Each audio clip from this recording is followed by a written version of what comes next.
Welcome everyone to the third live session in Olá, sejam todos bem-vindos the World Vision à nossa sessão Arts sobre from Latin America and the cosmovisões, Decolonial arte Term. latino-americana e a virada decolonial.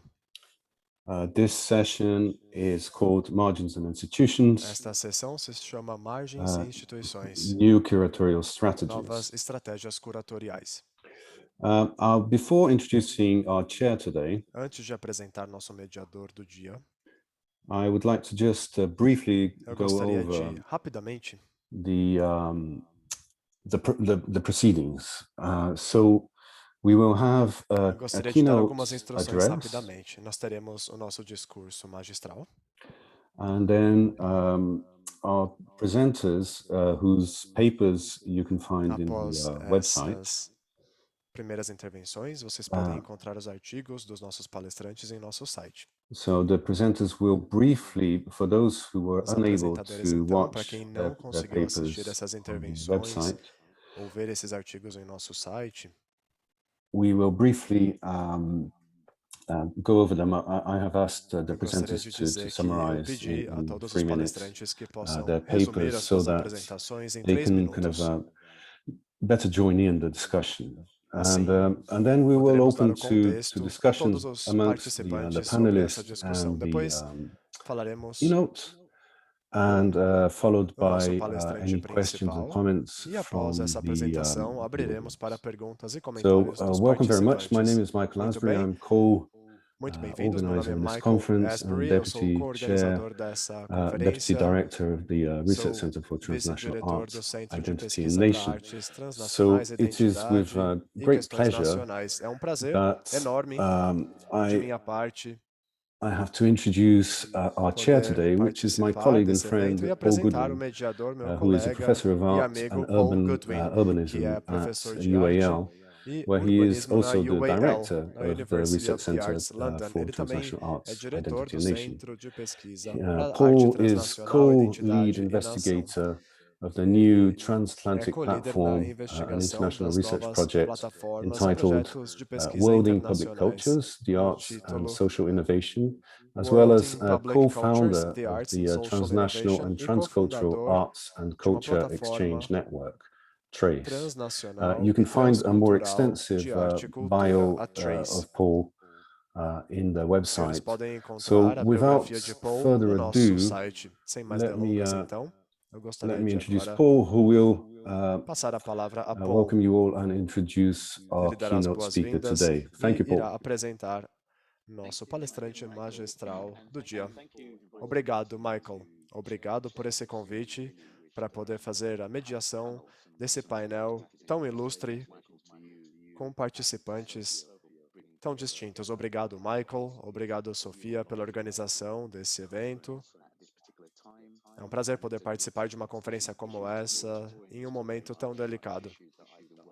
As questões sobre as quais falarei nessa conferência têm muito a ver com a rede que você acaba de mencionar, a World in Public Cultures, e falamos sobre questões de descolonização, e é importantíssimo falar sobre essas práticas curatoriais e estratégias. Isso, para mim, é essencial.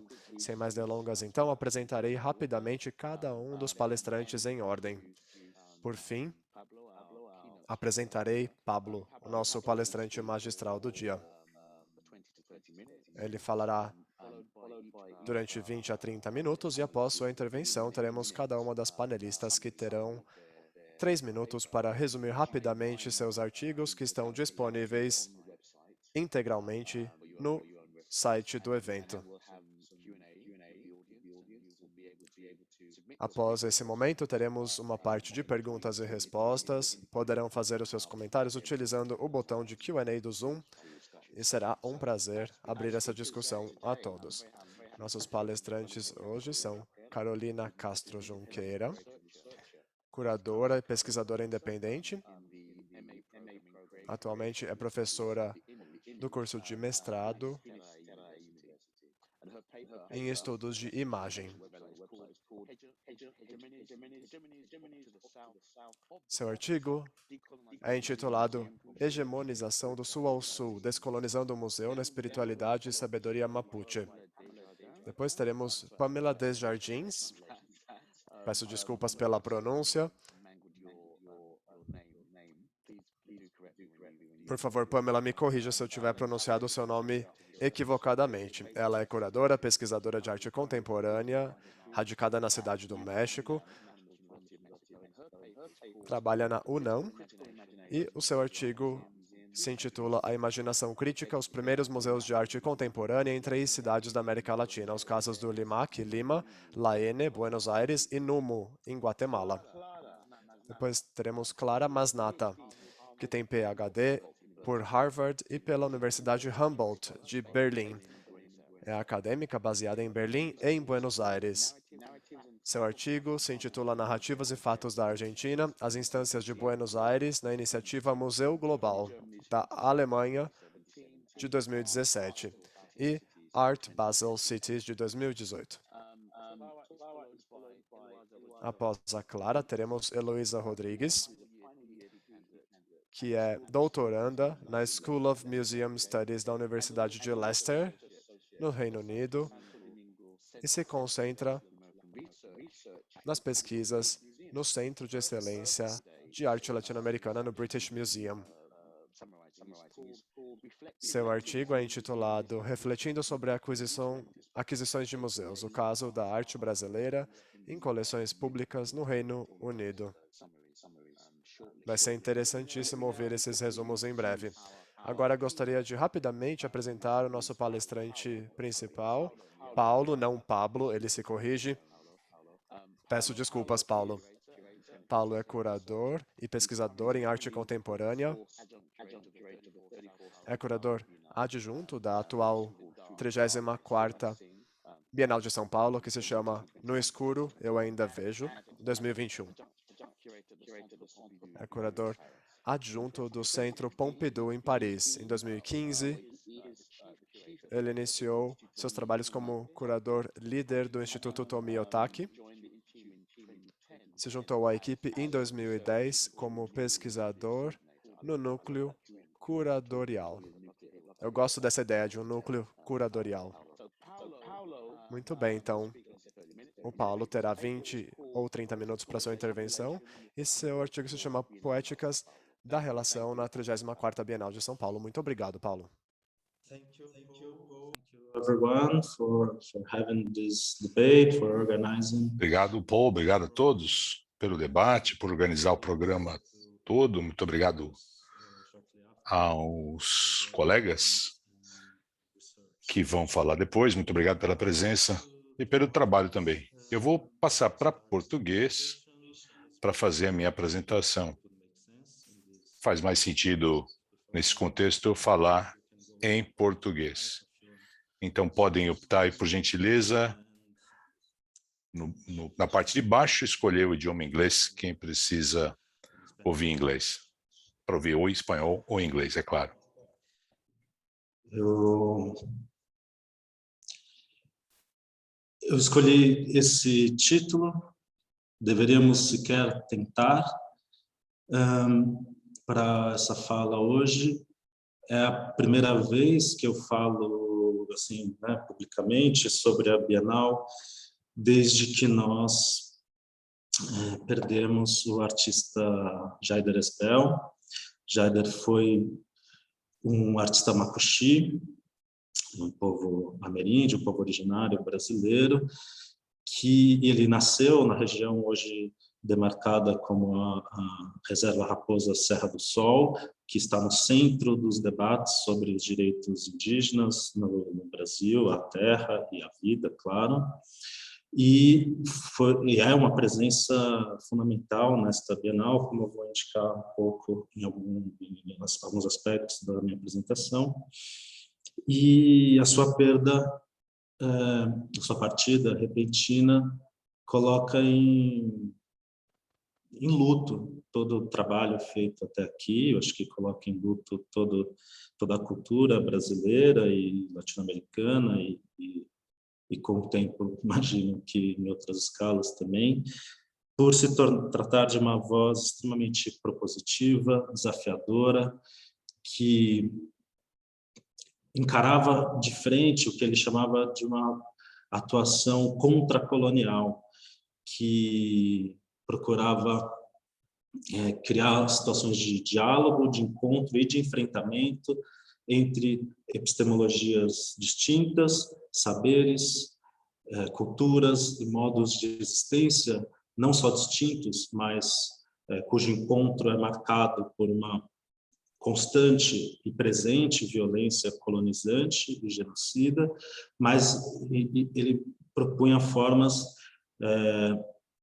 desse encontro não ter a percepção da intraduzibilidade, a percepção dos inevitáveis equívocos de comunicação e violências imbuídas nas dinâmicas como o ponto de chegada do encontro, mas como o ponto de partida a partir do qual a atuação artística poderia oferecer pontes e caminhos onde outras esferas da vida encontravam bloqueios aparentemente imexíveis. Então, era uma produção artística, é uma produção artística militante, ativista, coletiva, feita em rede, e que ele apresentava sob o título de Arte Indígena Contemporânea. Bom, além de, claro, ser uma homenagem pública a partir desse artista, eu também estou falando sobre isso porque, inevitavelmente, na presença de muitas emoções e sentimentos, eu escolhi hoje apresentar alguns aspectos da 34ª Bienal sob essa sombra, e perante essa luz, no sentido perante também a força do que foi trazido e discutido pelo artista Jaider Esbel, artista, curador, escritor Jaider Esbel. Eu vou falar de um projeto muito grande, um projeto que começou na virada de 2018 para 2019, que se estendeu um ano a mais do que previsto devido à pandemia de Covid-19 e que se fez a muitas mãos, das quais, no mínimo, porque estão diretamente ombreadas com o meu trabalho, eu preciso mencionar o Jacopo Crivelli Visconti, curador-chefe, Carla Zaccanini, Francesco Stocchi, Ruth Esteves, curadores convidados, e Ana Roman, curadora assistente. Pelo teor um pouco existencial e emocional que inevitavelmente eu me coloco hoje, eu preciso explicitar que eu estou falando de uma perspectiva pessoal sobre o trabalho que esse grupo fez. Mas, ao mesmo tempo, eu preciso... Então, eu assumo a responsabilidade, digamos assim, por essa leitura.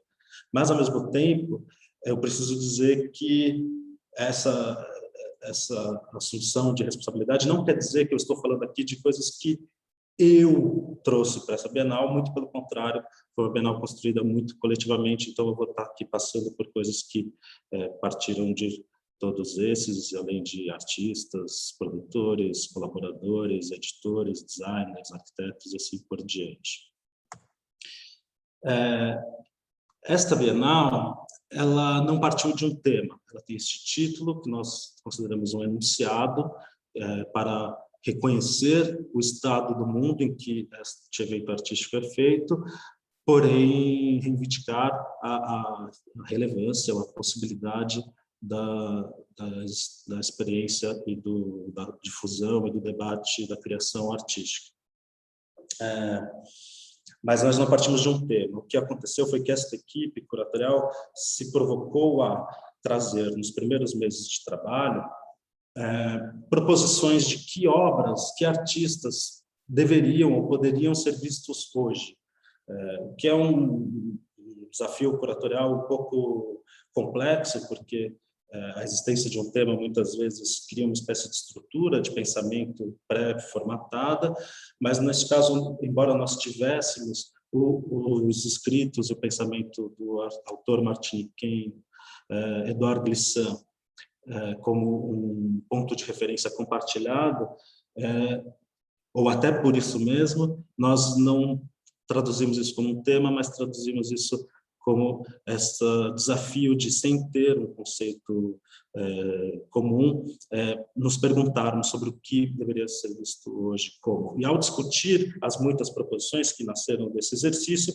começamos a perceber relações, aproximações, contrastes, recorrências entre poéticas de artistas de origens, identidades, gerações, linguagens, geografias muito distintas. Então, decidimos organizar a Bienal a partir desses agrupamentos ou zonas de atrito que se formaram entre esses artistas.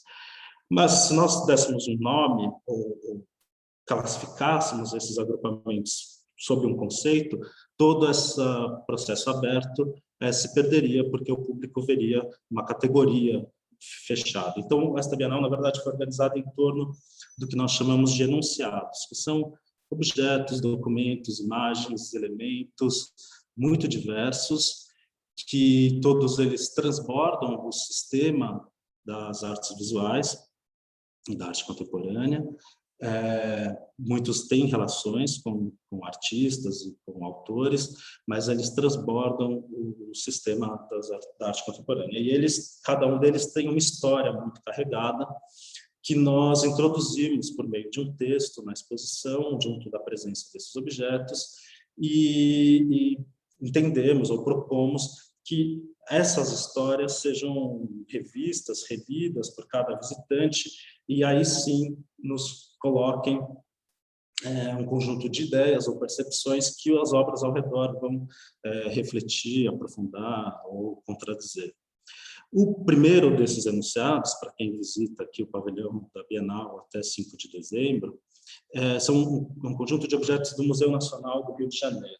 O Museu Nacional, como muitos de vocês devem saber, passou por um incêndio catastrófico no final de 2018, há poucos dias antes da abertura da 33ª Bienal, da Bienal anterior a esta, e é um incêndio que representa, lógico, uma cicatriz irreparável na história dessa instituição secular, da ciência, da cultura e da educação no Brasil, na América Latina, e, em certos aspectos, uma perda irreparável global, já que muitos dos seus objetos, do seu acervo, não possuem equivalentes hoje.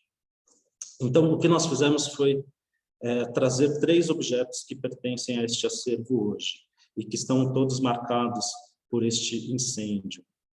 O primeiro é esse meteorito chamado Santa Luzia, o segundo maior do Brasil, que, por ser um objeto cósmico e ter atravessado longas distâncias, a entrada em altíssima temperatura na atmosfera terrestre, o impacto na Terra, viveu o incêndio como algo sem maiores consequências, quer dizer, ele não foi afetado pelo calor do incêndio, ele permaneceu como ele já era, já temperado por grandes temperaturas e grandes impactos. O segundo objeto é esse quartzo, que era uma ametista violeta, que, por ter estado sujeito a mais de 450 graus Celsius de calor por mais de 4 horas durante este incêndio, se transformou num citrino alaranjado. Então, ele se transformou num índice deste acidente, deste trauma, dessa destruição inapagável, que continua existindo, mas não é mais o mesmo, nunca será mais o mesmo. E um terceiro objeto, que eu acho que é o mais importante, é esta boneca Carajá, que na verdade, toda a coleção etnográfica Carajá do Museu Nacional se perdeu no incêndio, peças muito frágeis. Porém, esta boneca foi a Caimotê Carajá, Camaiura, da comunidade do povo Carajá, entrou em contato com um pesquisador que trabalhava com o seu povo na época, no dia seguinte ao incêndio, e disse: olha, avisa eles que eu já estou fazendo uma boneca nova para começar a reconstruir a coleção do museu. No dia seguinte ao incêndio. Então, neste caso, o que é importante é enfatizar que algo se perdeu, os objetos que estavam lá se perderam. Porém, neste caso, a existência material deste objeto é secundária em relação a existência da cultura, da vida, do povo, que torna possível a existência de uma rickshaw, que torna possível não só a fatura em pleno direito de uma boneca assim, como uma repactuação que se dá entre a Caimotel, seu povo e o museu, para o restabelecimento e o começo de uma reconstrução de uma coleção neste momento.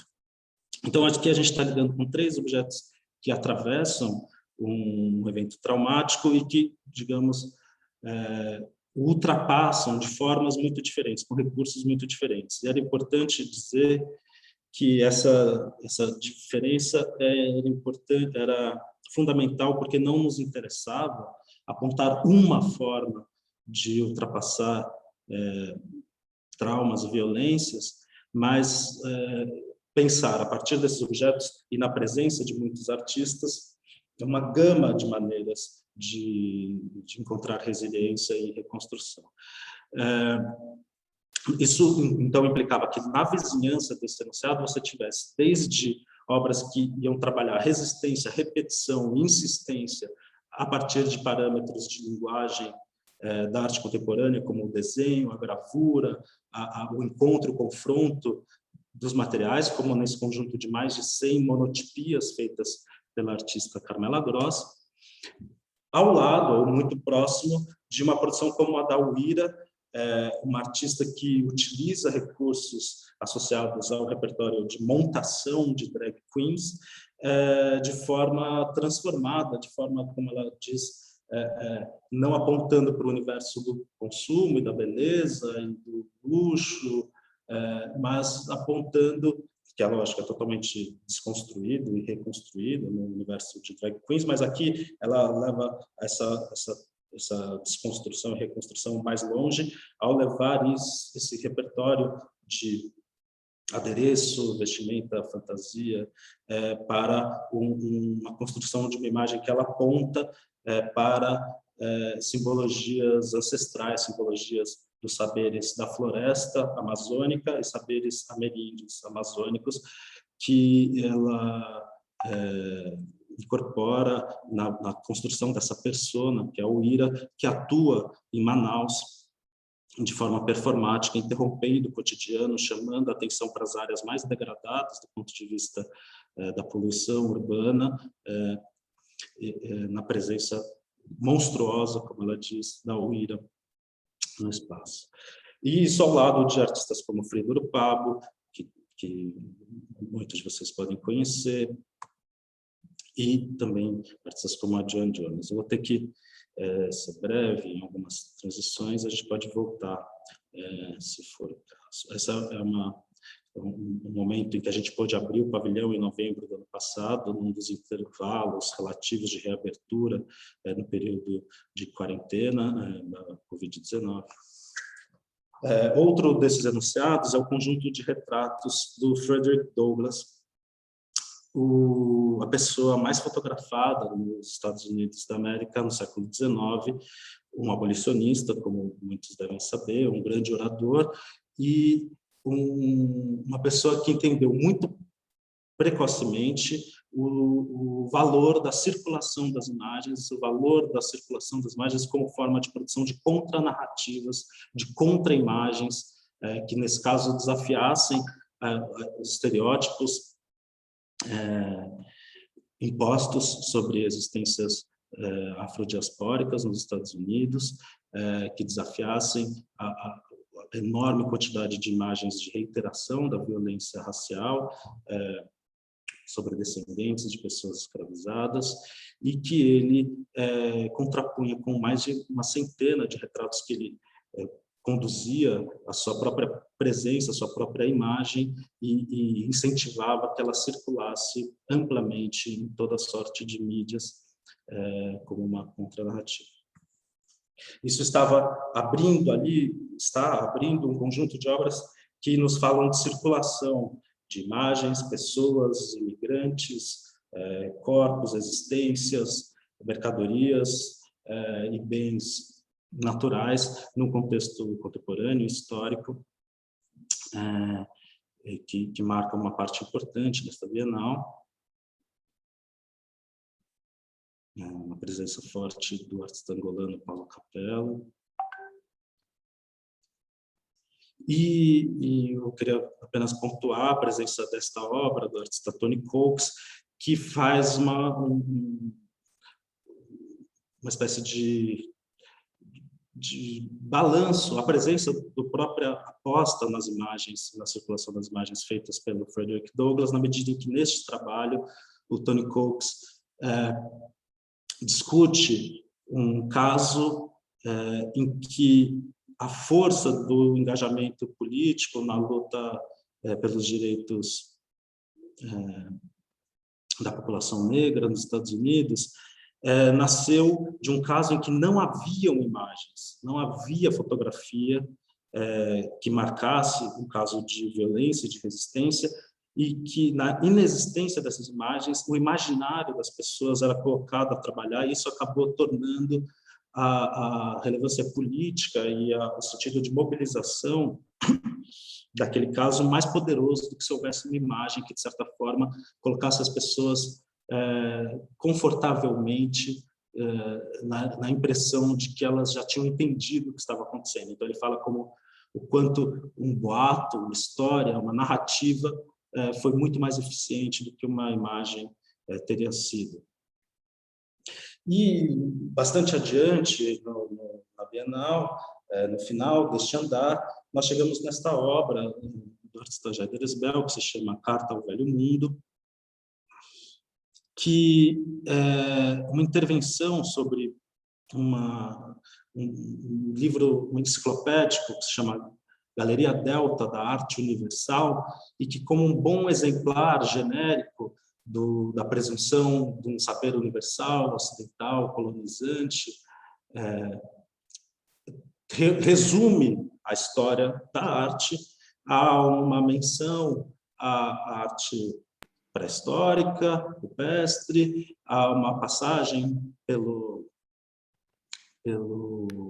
Grécia, pelos romanos, pelo Egito, etc. E logo em seguida entra na Europa e não sai mais da Europa, resume essa arte universal aos exemplos do Renascimento, do Barroco e assim por diante. Então, o que o Jaider fez foi intervir diretamente sobre todas as páginas, as quase 400 páginas deste livro, fazendo uma espécie de desvio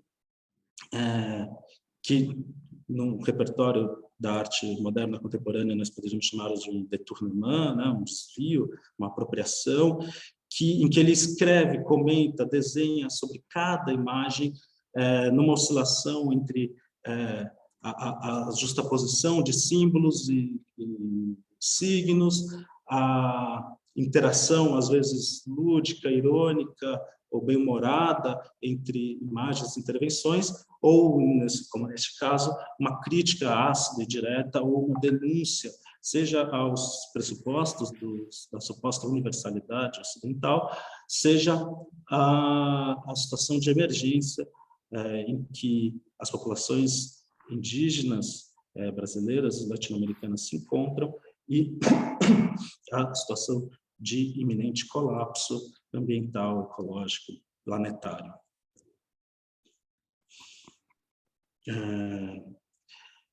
No caso da presença do Jaider, que se reflete aqui em outros 3 conjuntos de obras dentro da própria Bienal, nos pareceu importante no diálogo com ele. Bom, qual que foi a discussão? A nossa proposta era que ele e outros 9 artistas que se identificam com povos originários, não só do Brasil ou da América Latina, mas em outras geografias do mundo, pudessem estar presentes nesta Bienal dentro dessas conversas que se dão em torno dos enunciados e num corpo a corpo com obras de artistas de outras gerações, outras partes do mundo, outras etnias e assim por diante, sem uma setorização, sem uma distinção epistemológica que separasse o que, digamos, alguém poderia chamar de arte contemporânea, de uma arte indígena contemporânea, ou nada desse tipo. A premissa era que a Bienal inteira ia ser feita por encontros entre expressões que estão pautadas por repertórios muito distintos, diversos, e que era justamente este atrito que nos interessava compartilhar com o público neste momento em que, em geral, as relações de encontro entre diferenças em escala global, e especialmente no Brasil, têm se dado na ordem do desejo de morte, nos discursos de ódio e de apagamento. Então, neste momento, nos interessava apostar nessa possibilidade. Só que, ao mesmo tempo, o Jaider trazia uma pauta que transbordava essas discussões internas de como mostrar ou como apresentar artistas e fazer uma Bienal. Ele estava trazendo uma missão de legitimizar essa ideia de uma arte indígena contemporânea, de infiltrá-la de forma inapagável e irreversível no campo institucional, artístico, e de fazer uma produção em que vozes e perspectivas indígenas estivessem não em muitos papéis, no papel do artista, mas também no papel do curador, no papel do crítico, no papel do escritor, do educador, etc. E que fosse coletiva e complexa, e que não se encerrasse na presença individual de cada artista, como o próprio Jaider, a Dayara Tucano, o Denilson Daniel e assim por diante. Então, um aspecto que eu não vou poder discutir amplamente agora é que esta Bienal, além da exposição que ocupa o pavilhão da Bienal, ela tem desdobramentos ou repercussões ou concatenações em mais de 20 instituições da cidade. Em geral, são exposições individuais de artistas que participam da Bienal, que permitem que você tenha uma outra entrada em maior profundidade e mais vertical na pesquisa e na poética daquele artista. Neste caso, nós propusemos ao MAN, ao Museu de Arte Moderna de São Paulo, que abraçou essa ideia e produziu a exposição, desenvolveu essa exposição em diálogo com o Jaider Esbel, a Paula Berbert e o Pedro Cesarino. Nós propusemos que, ao invés de uma exposição individual do Jaider, por exemplo, eles convidassem o Jaider Esbel como um curador, que foi o que aconteceu na realização dessa mostra Muquem Surari, para que ele, então, complementasse, enfim, oferecesse outra perspectiva. Enquanto diversos artistas indígenas contemporâneos participam, né, como uma parcela de uma produção global, enfim, uma produção ampla, que está reunida na Bienal, ali ele faria esse exercício de tornar palpável, e em muitos aspectos, palpável na energia, mas complexo e, em muitos aspectos, indecifrável ou irresumível a produção indígena contemporânea. Eu vou ter que terminar em breve, então eu vou me concentrar neste último destaque. Essa dinâmica de discussão de obras e artistas e construção de relações, que é muito inspirada, como eu já mencionei, nas poéticas da relação, do Armissan, ela é, de certa forma, um assunto em si mesmo num trecho dessa Bienal. É um trecho em que o enunciado desculpa. O enunciado esta dedicatória feita pelo Constantin Brancusi em um catálogo da sua exposição feita em Nova York em 1926. É uma dedicatória feita para Tarsila do Amaral e Oswald de Andrade, que se casaram naquela época. Ele reclama que eles partiram de Paris sem se despedir dele, mas mesmo assim manda esse catálogo e essa dedicatória como uma homenagem ao beijo, né, à união desse casal, que, como muitos devem saber, é um casal de referência para a formação do discurso da antropofagia no modernismo brasileiro. E nos interessava apontar para esse encontro pouco historiografado e pouco discutido, para tentar entender que as relações entre artistas e trajetórias e redes, elas são mais complexas do que as organizações dos movimentos que a história da arte faz.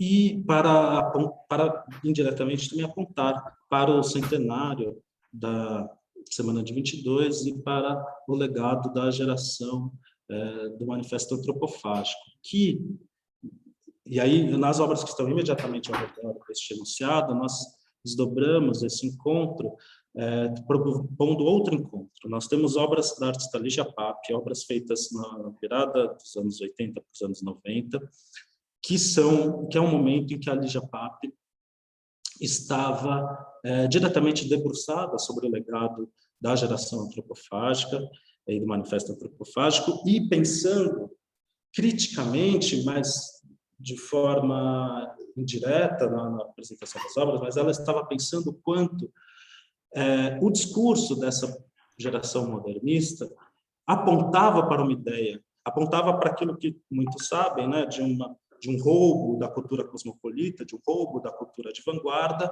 que seria devorado, né, a partir de uma perspectiva local, uma perspectiva do Sul, mas também fazendo um segundo roubo concatenado, um roubo ao que seriam os marcadores de uma localidade, ou de uma regionalidade, ou de uma brasilidade, notadamente os saberes indígenas, os saberes dos povos originários e a matriz afrodiaspórica presente no país. Então, era uma geração de artistas brancos, ou latinos, né, mas brancos latinos, que se apropriava de um saber cosmopolita e eurocêntrico, e se apropriava também daquilo que eles associavam a um saber local, fazendo essa referência a partir de uma ideia de ausência, ou de uma ideia não, mas a partir de um procedimento de ausência, quer dizer, eles se remetiam a algo que não era parte direta da sua identidade, da sua história pessoal, e que eles, mediante livros, mediante pesquisas, mediante referências, reclamavam, né, ou se apropriavam para construir um discurso híbrido. A Lígia Pape, obviamente, se identifica com isso, mas ela, em lugar de naturalizar essa ação, ela aponta, faz diversas obras, como os Mangues Tupinambás, os Amazoninos, em que essa ausência é tomada como presença. Então, ela fala do quão contraditória e conflituosa é a identidade local ser feita como se, ou a partir de um cotidiano em que as vozes e as presenças indígenas não estão em jogo, não estão reconhecidas ou visíveis num discurso nacional. Então, são obras, em muitos casos,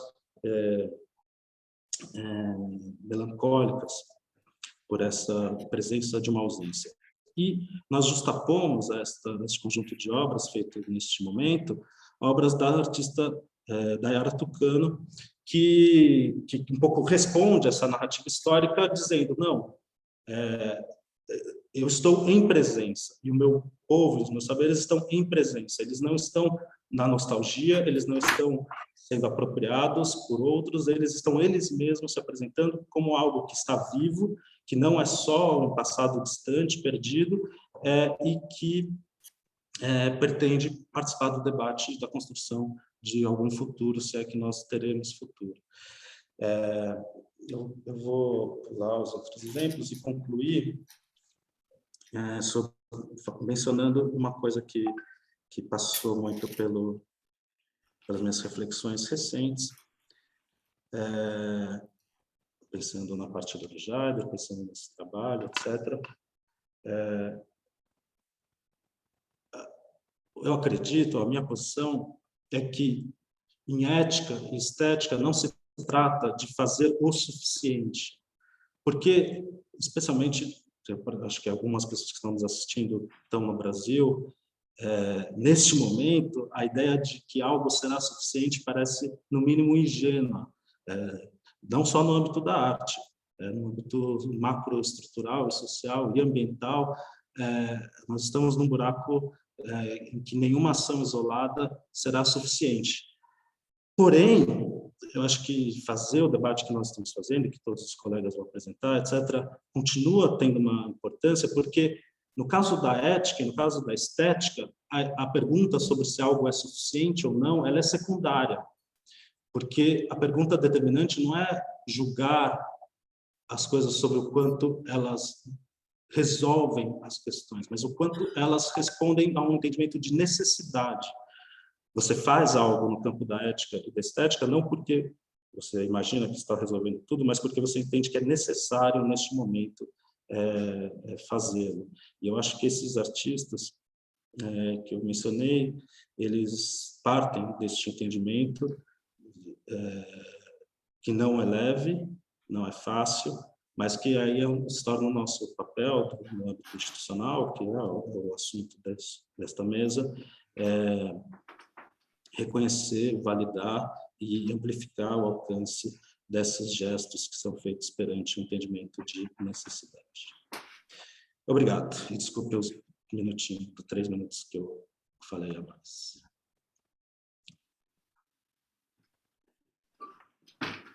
Thank you so much, Paulo. Muitíssimo obrigado, Paulo. Agradeço.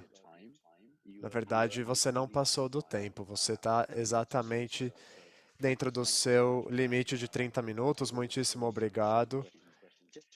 Foram levantadas muitas questões, muitos problemas. Eu queria lembrar aqui aos participantes que possam fazer as suas perguntas para o Paulo e para os outros participantes da mesa, utilizando o botão de Q&A do Zoom. Passamos agora, então, à nossa primeira palestrante, que vai resumir o seu artigo, que é a Carolina. Por gentileza, Carolina. Olá, Paul. Obrigada. Muito obrigada e obrigada, Paulo, por sua apresentação. Eu vou mudar para espanhol agora.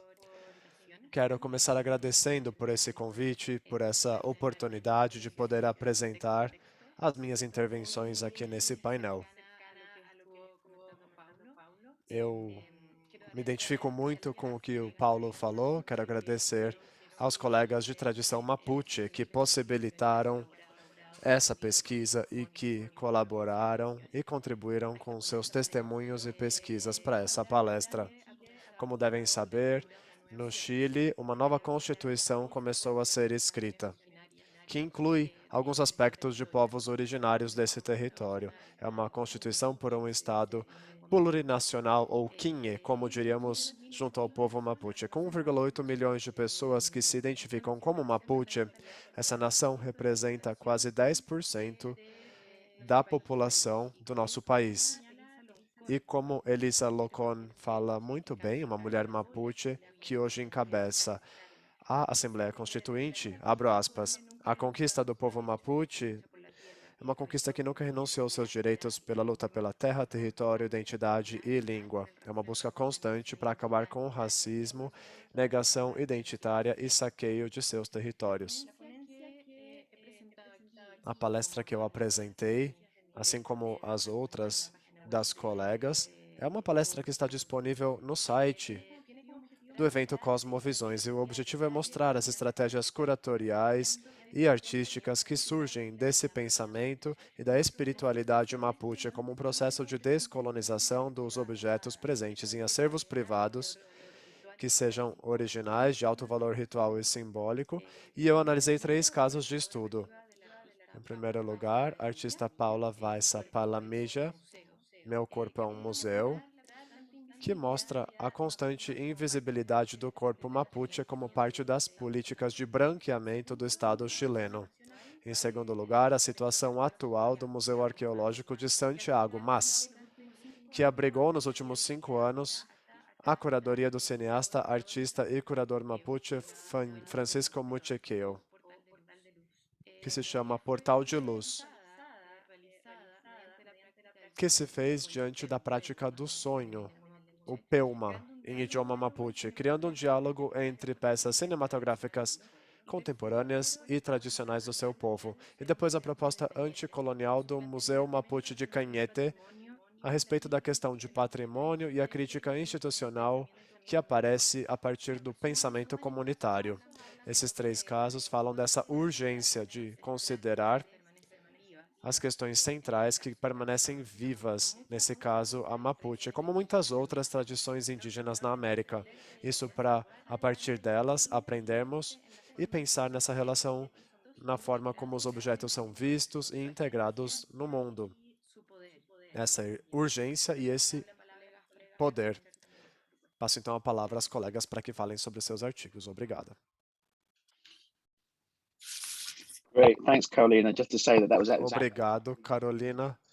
Você utilizou 3 minutos em ponto. Eu estou marcando o tempo aqui, pessoal. Muito obrigado por se ater ao tempo, Carolina. E agora, então, passamos a Pamela, por gentileza.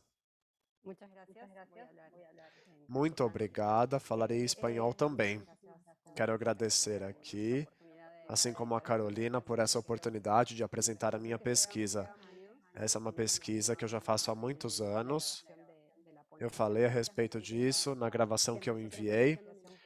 Essa pesquisa começou com um foco no contexto curatorial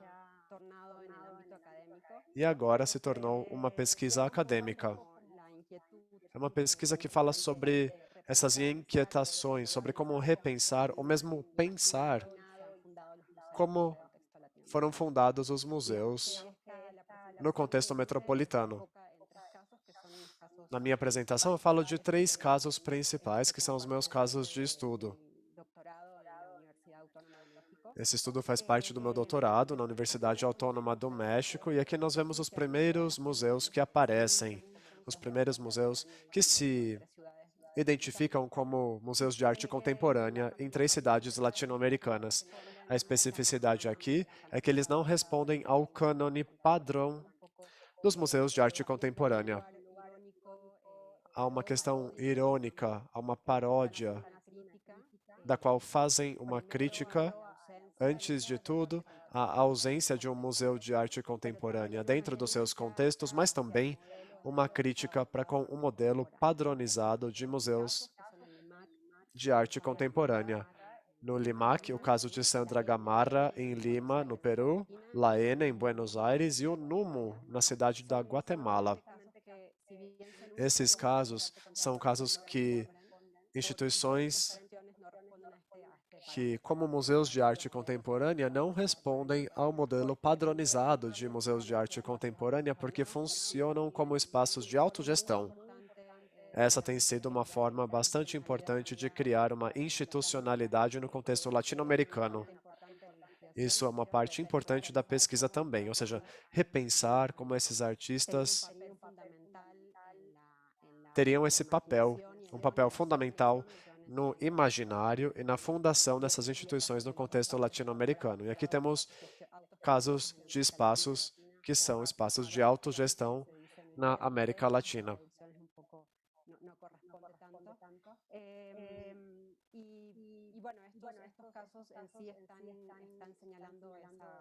Esses casos, então, apontam para essa crítica dupla, um vazio, um vácuo institucional, a carência que existe em cada um dos contextos do ponto de vista de infraestrutura de cultura, mas também para repensar como nós podemos imaginar outros contextos, modelos e formas de pensar a criação de museus.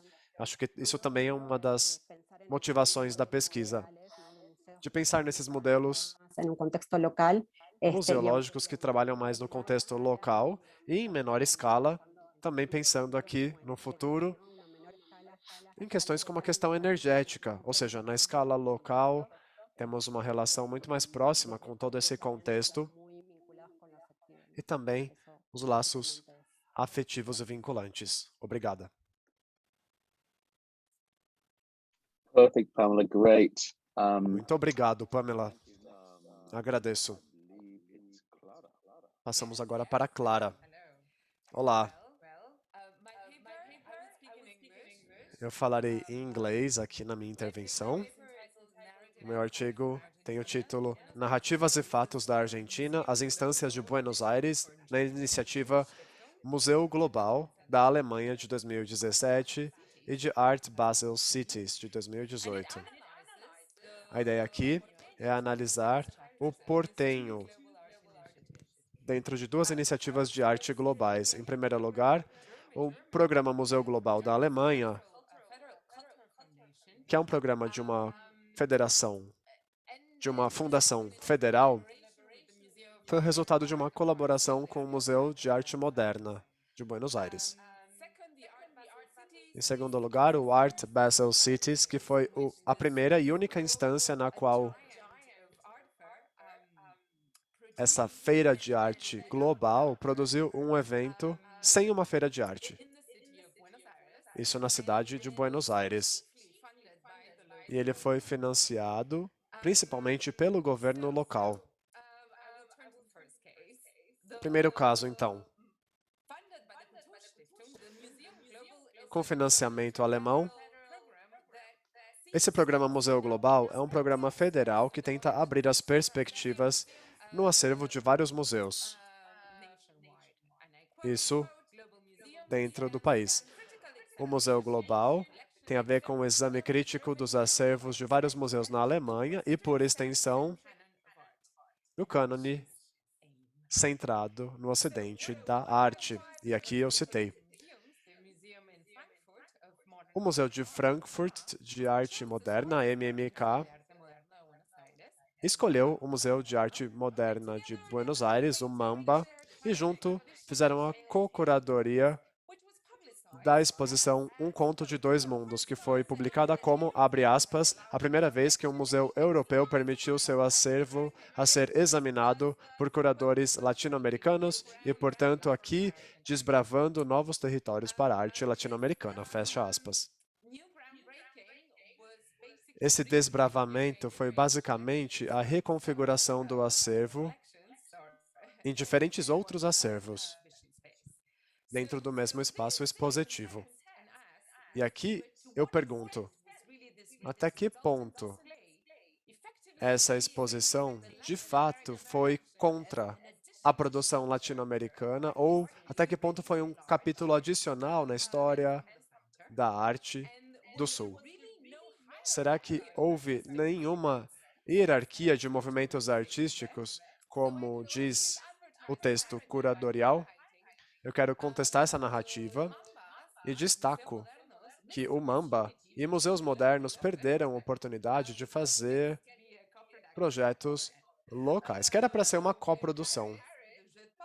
Em Paris, com o Jeux de Paume, por exemplo, a ideia era criar imagens inéditas de visibilidade, retirando-as dos arquivos e mudar a história visual e não visual para que pudessem rearranjar o modo como as obras eram expostas.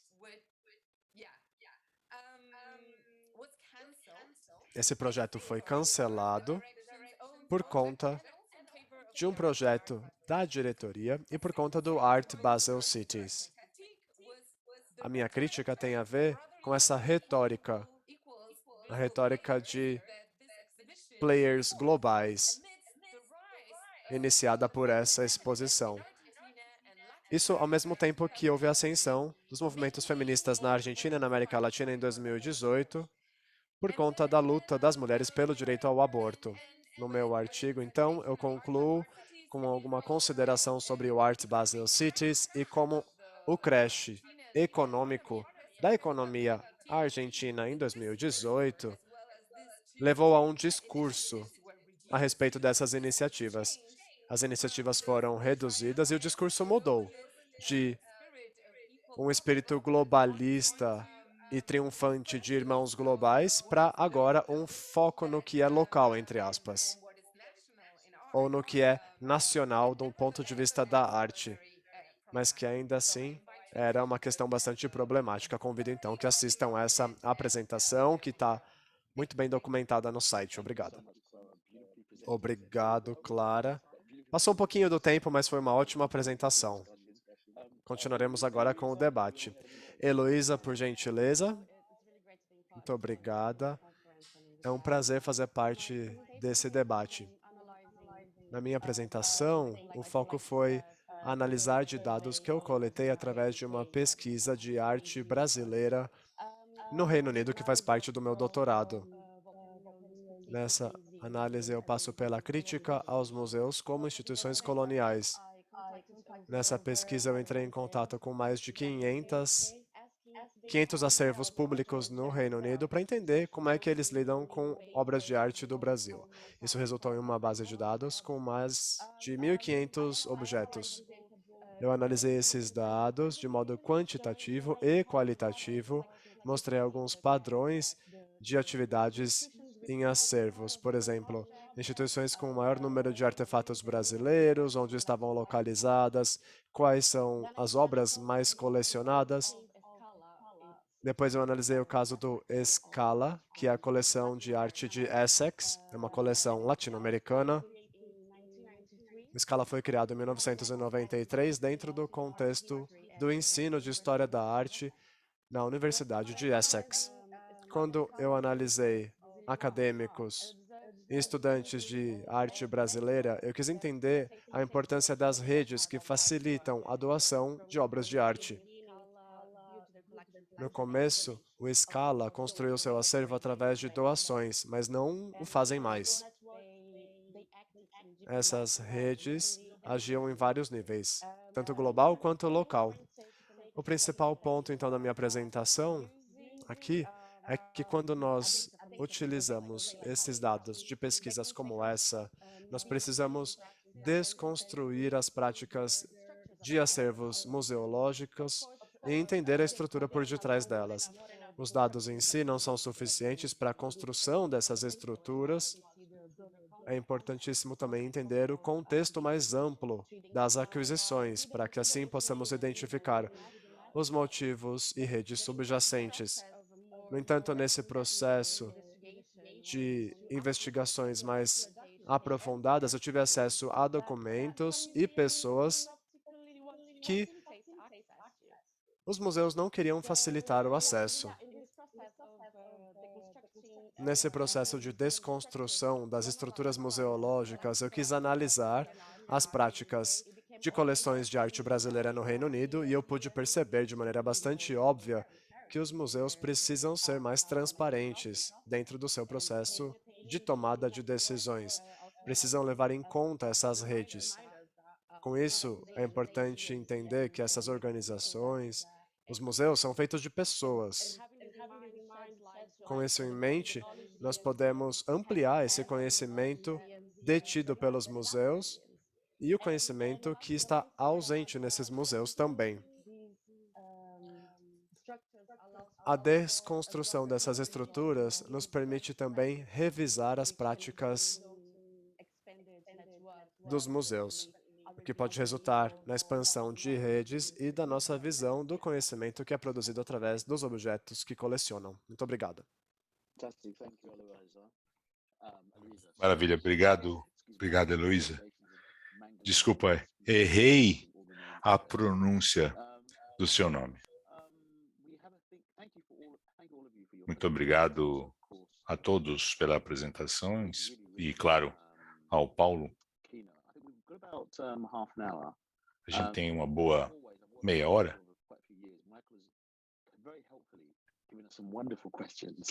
Já temos aí perguntas maravilhosas selecionadas pelo Michael. Excelente. O Michael é excelente para fazer pergunta. Ele vai buscar aquelas perguntas mais interessantes. Mas antes eu queria começar essa sessão. Eu vou falar um pouquinho mais devagar para os intérpretes com relação ao Paulo. Eu preciso ir para São Paulo para ver essa Bienal. A coletânea, o grupo de artistas é impressionante, as obras me impressionaram muito. Conheço muitos desses artistas. Então, o trabalho que vocês fizeram é espetacular. E o fato de você ter essa relação pessoal.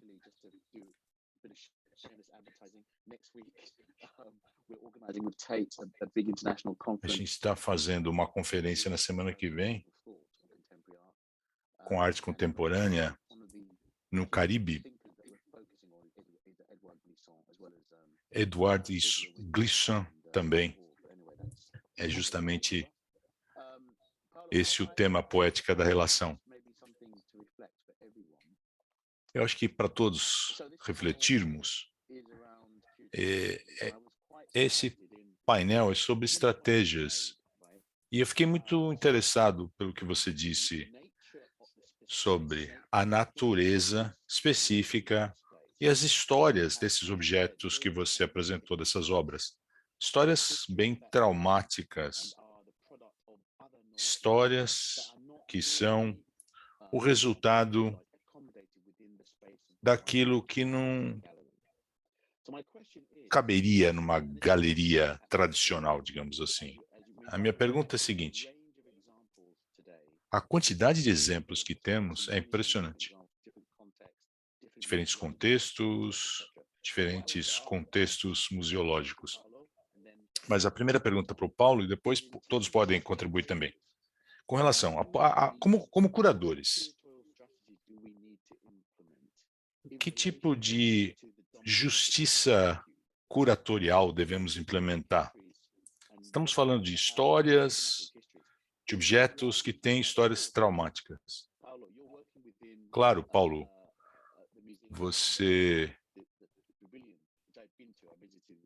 eu já estive nesse pavilhão em São Paulo com o Michael, que é um cubo branco, né? Em termos de apresentação dessas obras, será que a gente pode incluir também no espaço essa atenção a outros conhecimentos, algo que de alguma forma transpareça e nos chame a atenção à dissonância que você tem, o modelo ocidental, museológico que você vê, aquela apresentação visualmente, e o trabalho e as obras de arte em si, com as suas próprias histórias. Ficou clara a minha pergunta, não? Obrigado. Há muitas formas de você tratar dessa questão. A minha perspectiva sempre tem sido que a complexidade faz parte de qualquer resposta nesse sentido. É por isso que o Glissant é uma referência tão importante. Ele nunca dá uma solução pura, pronta, de um ponto de vista só, algo padronizado. Ele sempre vai e vem, circulando, anda para frente, para trás. E muitos dos artistas com os quais trabalhamos, Mathieu Delwara, dá para fazer uma apresentação só no trabalho dele, com base nas influências, na convergência e nos valores que ele trouxe. E eu comecei a falar do Jader hoje porque é importante falar dele. A gente podia fazer a mesma coisa com o Mathieu.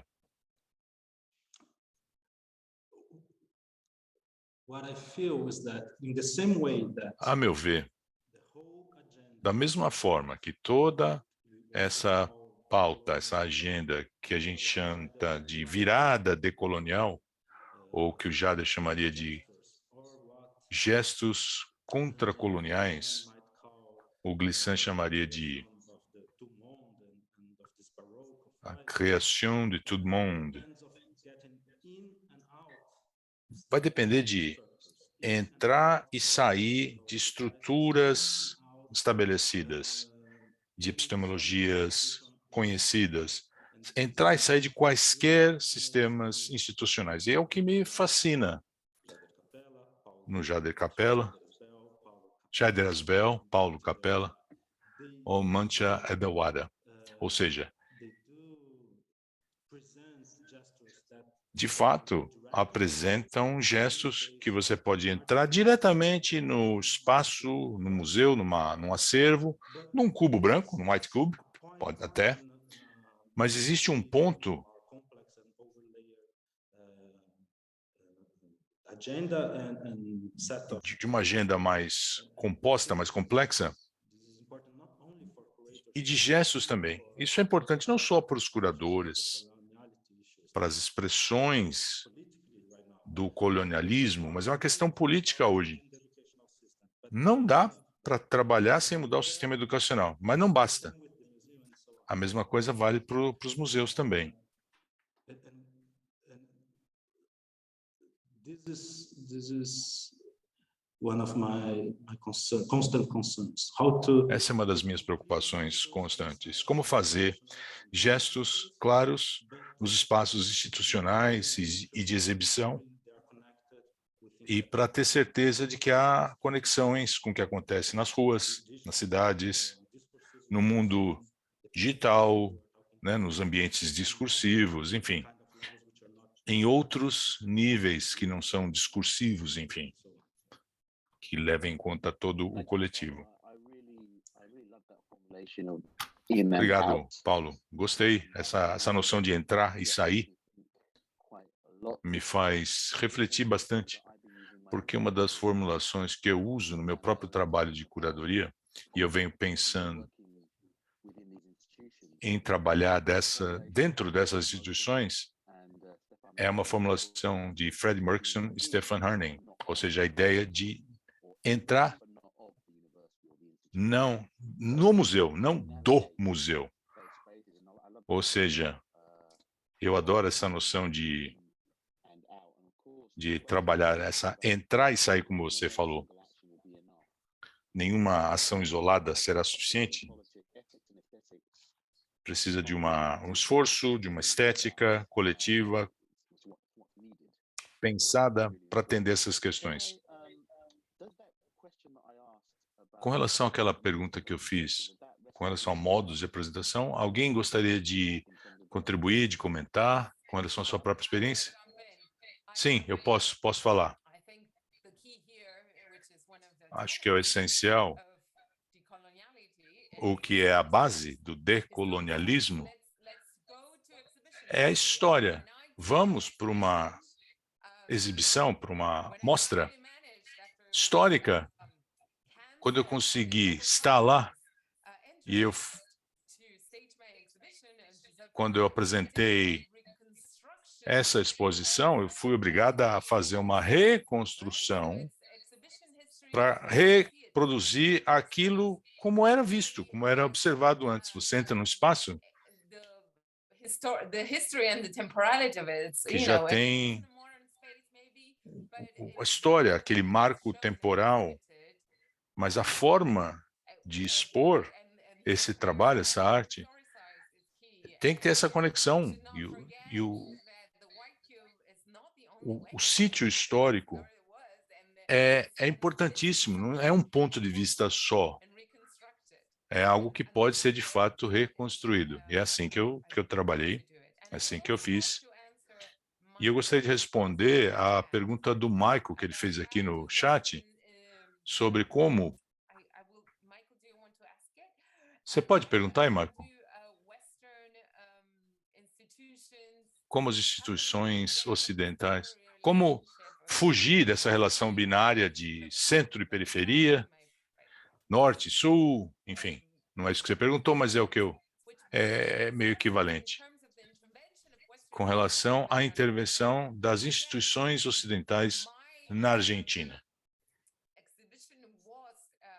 A minha mostra foi uma virada. Naquela exposição, foi criada no Sul. E eu quis romper aquela dicotomia importação-exportação. Então, algo que já vem do Sul e aí é exportado para o Norte, mostrando para eles, no Norte, um artista que nasceu na Europa e teve um histórico de exilado, de migrante na Argentina. Isso é uma mudança. Essa é a forma. Termos institucionais e produtivos também, para saber o que a história fez. Não é só a história que foi contada. mas é importante trazer algo desconhecido, algo que nós não conhecemos, requer pesquisa, trabalho intenso.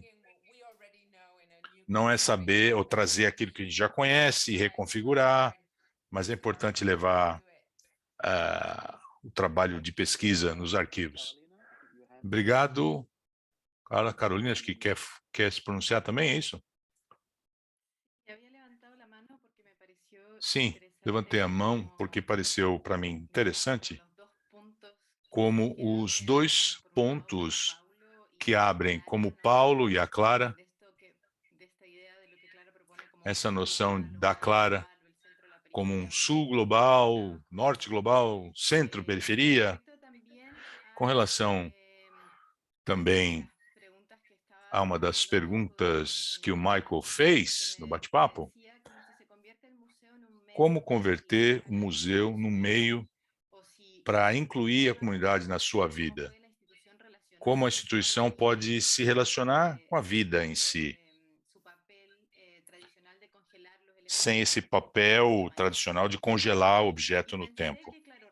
E pensei que, claro, com relação à minha pesquisa, e em contraponto com o que acabaram de dizer, a nação Mapuche, hoje, no Chile, se apresenta como se fosse um museu do ponto de vista Mapuche, um museu com essa visão indígena. É muito interessante, porque a pergunta que eles mesmos se faziam, para que museu, se a gente está vivo? Para que queremos um museu? Estamos aqui. Podemos contar as nossas próprias histórias, usar os nossos objetos, não são objetos arqueológicos puramente. A gente usa no dia a dia, nos nossos rituais diários. Para que museu? Mas existe algo muito interessante, na minha opinião, e que não necessariamente tem essa ideia de rechaçar tudo aquilo que foi forjado pela visão colonial. Mas não, uma volta para mim mesmo, como eu uso esses objetos com a minha visão. A nação Mapuche passa por esse processo. Sabemos que o cavalo veio pelos conquistadores, mas o povo Mapuche o recebeu, essa tecnologia, alimentou esses animais com outras ervas, com outros alimentos, tratou os cavalos com carinho especial, não como animal de carga, como era visto pelos os colonos, mas algo novo. E o poeta Mapuche, Neo Nelaf, tem que fazer com o povo Mapuche o que fizemos com o cavalo, ou seja, um processo de transformar, colocar um outro ponto de vista. Não tenho uma resposta propriamente dita, como a instituição, o museu pode se relacionar ao museu, não só coletar os elementos no tempo, mas eu acho que o que é necessário, no caso de existirem objetos de uma cultura indígena viva, levá-la em conta como parte integrante, não só uma redução do patrimônio indígena às suas nações, mas o que essas nações podem fazer com esses objetos? Que estruturas, como podem criar essas estruturas para recuperar o seu próprio patrimônio? Essa discussão é bem interessante, a meu ver. Como o ponto de vista indígena pode ser incorporado e a própria nação, o próprio povo Mapuche pode criar sua própria institucionalidade. Muito obrigado, Carolina. Na prática, a ideia é entender qual é a relação do povo Mapuche com práticas curatoriais. Como é que eles estão dentro dessa infraestrutura curatorial? Dentro do país, não é? Pamela, lhe passo a palavra e depois passo para a Heloísa. Obrigada. Sim, eu só gostaria de retomar um pouco o que o Paulo falou. E o que foi falado também por Clara, Carolina, e para falar um pouco da pergunta do Paul. Quando nós pensamos nas estratégias curatoriais, e é claro, pensando na minha pesquisa e os meus próprios interesses, eu acho que a ideia também é desmontar e remontar, ou seja, destruir e volver a pensar e voltar a pensar em outros dispositivos. Isso foi algo que foi feito também, é algo que pensamos na arte, na museologia crítica e social. Há casos bastante interessantes, por exemplo, no Brasil, do ponto de vista da reformulação dos museus. Quer dizer, será que os museus continuam sustentando essa ideia de ter esse nome de museu, mas um museu que não responda, que não atenda a essa ideia de museu que nós temos na mentalidade ocidental? No Brasil e talvez no contexto maior da arte, nós possamos pensar no Museu del Barro, no Paraguai, que também foi um museu de um caso bastante interessante e bastante importante para entender como essas outras vozes entram. É um pouco do que a Carolina estava falando.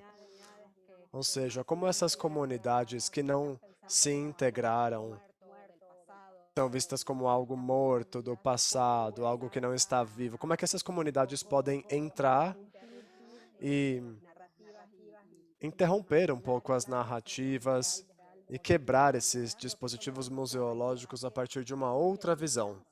É preciso continuar pensando nesses aspectos e é preciso insistir no que já foi feito e pensar daqui para frente qual é o museu ou quais são as estratégias que nós queremos ter do ponto de vista curatorial para que nós possamos reformular tudo isso diante dos nossos contextos. É isso que eu gostaria de dizer.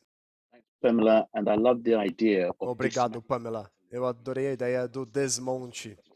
Excelente, acho que é isso que nós temos que fazer, não é? Tem que ter um desmonte mesmo das instituições. Comentário rápido agora da Heloísa, então, e depois temos algumas perguntas aqui dos nossos participantes. Na verdade, eu ia fazer uma pergunta para o Paulo, tudo bem? E eu queria responder algumas das perguntas que estão no chat também. Sorry, I need to switch off the interpretation. Desculpa.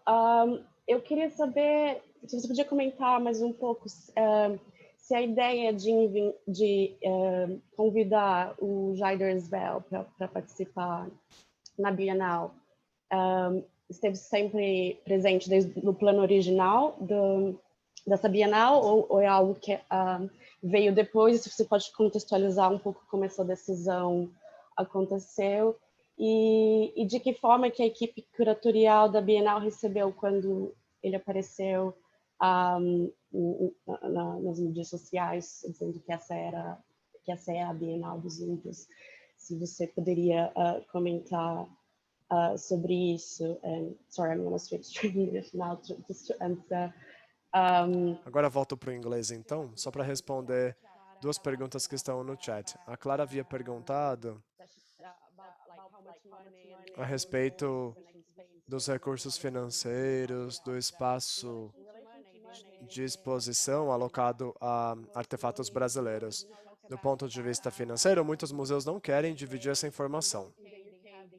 No Reino Unido, há uma legislação que os protege e que não os obriga a divulgar esse tipo de informação. Então, infelizmente, eu não tenho uma resposta para isso. Do ponto de vista do espaço expositivo, a partir dos dados que eu coletei, eu calculo que somente 7% dessas obras de arte estão atualmente expostas, mas esse número pode variar muito porque as exposições e obras em exibição sempre mudam. Depois, uma pergunta do Michael. Ele perguntou a respeito da análise quantitativa, a respeito da maneira através da qual os objetos se tornam narrativas através dos acervos. Ele pergunta sobre o Tate Modern. São perguntas interessantes. Com a exposição no Tate, que se chama A View from São Paulo, muitos dos artistas expostos ali fazem parte de movimentos do Rio.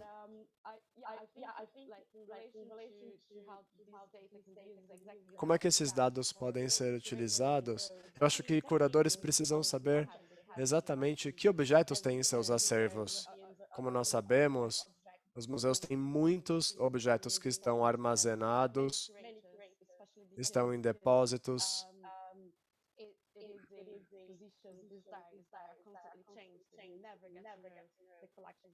Muitas vezes os curadores mudam e eles nem chegam a conhecer todas as peças que fazem parte do seu acervo. Então, a análise quantitativa nos ajudaria nesse sentido, a ter mais conhecimento, a ajudar na identificação dos objetos que têm sob sua custódia para criar uma narrativa que seja mais precisa. Talvez, eu não sei se essa é a palavra correta. Não sei, não consigo pensar em nenhuma palavra melhor agora. Obrigada. Ok, obrigado, Heloísa. Nós temos mais 8 minutos de discussão. E agora eu gostaria de dar a oportunidade do Paulo falar. Paulo, Clara, se você tiver um argumento bastante rápido, senão eu passo para as perguntas do público. Tem certeza? Tá certo. Obrigado, Clara. Temos alguns comentários e perguntas aqui. Pergunta de Cecília. Ela disse, Paul, a formulação da sua pergunta me faz pensar se talvez esse questionamento da pré-concepção do cubo branco como a forma dominante de exibição talvez não seja o ponto de partida interessante para nossa reflexão também. Exato. Por que a gente pressupõe que o cubo branco é a forma dominante? Esse é um ponto interessante, Cecília. Depois, Tiro diz. Pergunta para Paulo. Bom, essa é uma ótima oportunidade de passar a palavra ao Paulo, então. A pergunta é: a Semana de Arte Moderna de 22 está fazendo 100 anos agora em 2022. O legado do modernismo brasileiro e da cultura antropofágica é algo que se discute muito. Você falou dessa ambiguidade dos papéis exercidos por Oswald de Andrade e Tarsila do Amaral na ocupação de espaços da cultura brasileira. Como você acha que nós poderíamos discutir esses legados sem cair em uma comemoração da apropriação que fizeram de culturas nativas brasileiras e afrodiaspóricas? É uma ótima pergunta. Obrigado pela pergunta. Paulo, passo a palavra a você. I think, in the first place, Bom, em primeiro lugar, eu acho que depende. Depende do que nós fazemos aqui em outras situações. Nós não podemos ter medo de dar nome às coisas. Seria uma perspectiva anacrônica também não falar a respeito dessas coisas e invalidá-las dessa maneira. Isso para assuntos problemáticos, parciais, enfim. É preciso que tenhamos clareza no modo como nós falamos sobre essas coisas. Pensando no trabalho curatorial, pensando no trabalho acadêmico. É importante ter essas notas de rodapé.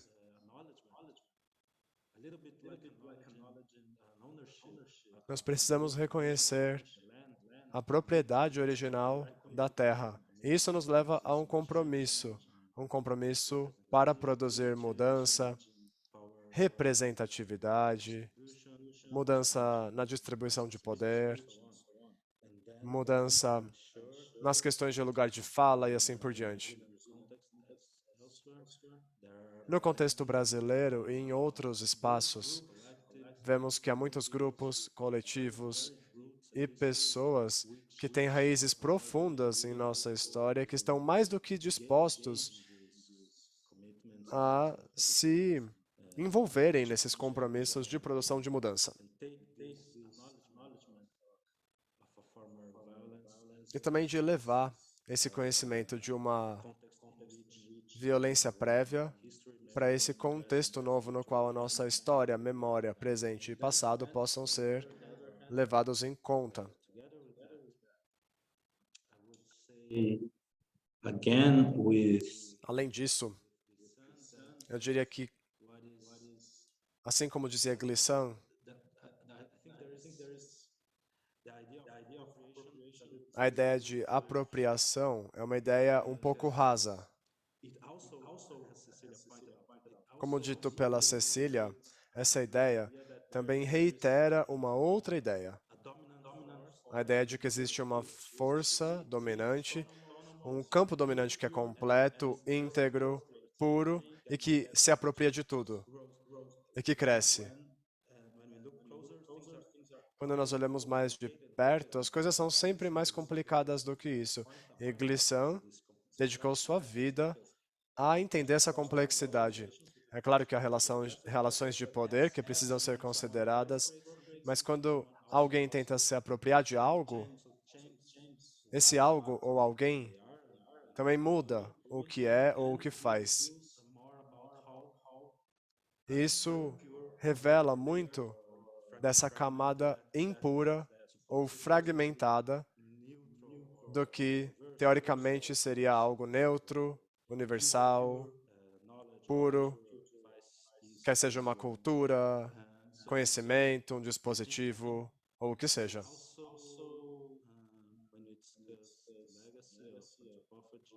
Quando nós falamos do legado, do modernismo brasileiro e do movimento antropofágico, aqui nós temos também uma oportunidade de refletir a respeito dessa não pureza do que seria teoricamente um corpo de conhecimento autônomo e integral, dominante. Depois, para falar um pouco sobre a pergunta da Heloísa sobre o Jaider. O Jaider foi um dos primeiros artistas que nós convidamos, depois de conversar com muitas pessoas ao longo de vários meses. Com certeza, para ele tinha demandas urgentes, claras. Ele sabia da ideia do que era necessário para ele e para outros. Ele sabia quando, como e onde. Entre nossas conversas, antes de começarmos a convidar os outros participantes, a conversa foi mudando, o panorama foi mudando também a respeito dos assuntos sobre os quais falávamos. E quando nós finalmente o convidamos, bom, ele foi um dos primeiros artistas. Por conta disso e por conta do seu protagonismo, e há vários outros aspectos, inclusive, as suas propostas, suas críticas transformaram bastante as ideias iniciais, suas provocações, assim como a exposição que ele fez a curadoria, claramente, mas há questões mais sutis também que foram bastante importantes. Por fim, algo que nós sempre soubemos é que quando a Bienal finalmente foi inaugurada, no início de setembro, agora esse ano, o Jaider fez uma performance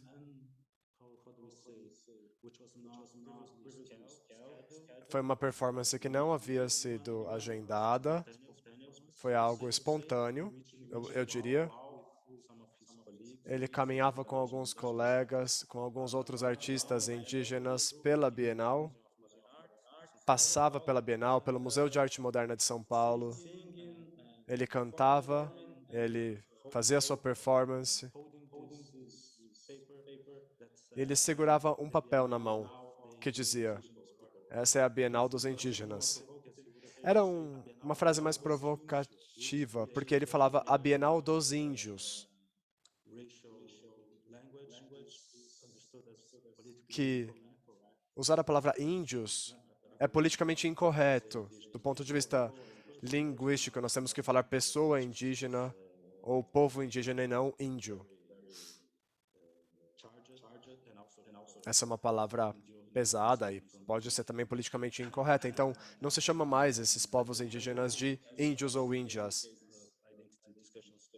Mas em várias discussões identitárias, ele tomou para si o termo de maneira afirmativa e começou a usar o termo índio.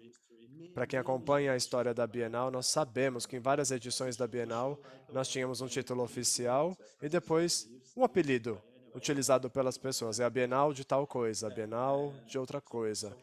Então aqui ele tomou para si essa questão identitária dos índios. Para nós, isso foi algo inesperadamente esperado. Nós sempre soubemos que Jader, Dayara e outros artistas não iam ficar parados. Ah, aconteceu isso, que bom, ponto final. Não, eles sempre pensavam no próximo passo, no próximo movimento. Para nós, essa performance foi muito bem recebida, porque isso é o tipo de coisa que a instituição, que curadores nunca podem tomar para si. Uma instituição global como a Bienal não pode falar, olha, essa é a Bienal dos Índios. Se a gente falar isso, as pessoas vão falar, não, como assim? Vocês estão tomando para si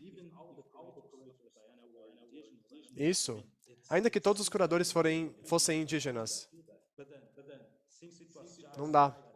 Agora, como foi o Jaider, junto com outros artistas e colegas, que reivindicou esse apelido, quer dizer, não foi uma coisa que a Bienal fez porque queria ter uma imagem boa, ele se apropriou, reivindicou esse termo para si. Ele reivindicou essa plataforma e disse, bom, agora que estamos aqui, não vamos ser esquecidos, nós vamos tomar o protagonismo e esse vai ser nosso marco. E para nós, isso foi a melhor coisa que poderíamos esperar. Foi um momento muito forte. Não daria para ter planejado, mas foi muito bem recebido. Muitíssimo obrigado. Agradeço a todos. Obrigado, Clara, Heloísa, Carolina, Pamela. E, é claro, agradeço Michael e Sofia pela organização desse evento. Obrigado pelo apoio. Michael, quer fazer o fechamento? Eu queria agradecer a todos. Foi uma discussão ótima e muito agradável. Eu adorei a participação de todo mundo e a gente poderia continuar aqui muito mais tempo, mas infelizmente temos que fechar o evento. E, enfim, agradeço a todos. Continuamos hoje à tarde com Political Bodies, às 5h30, horário de Londres. E na semana que vem, novamente, dobradinha, 2h30 e às 5h30, se não me engano.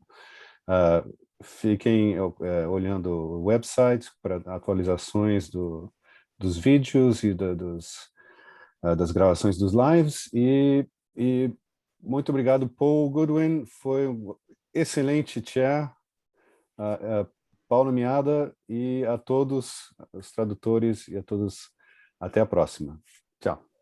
Tchau, obrigada. Thank you. Bye.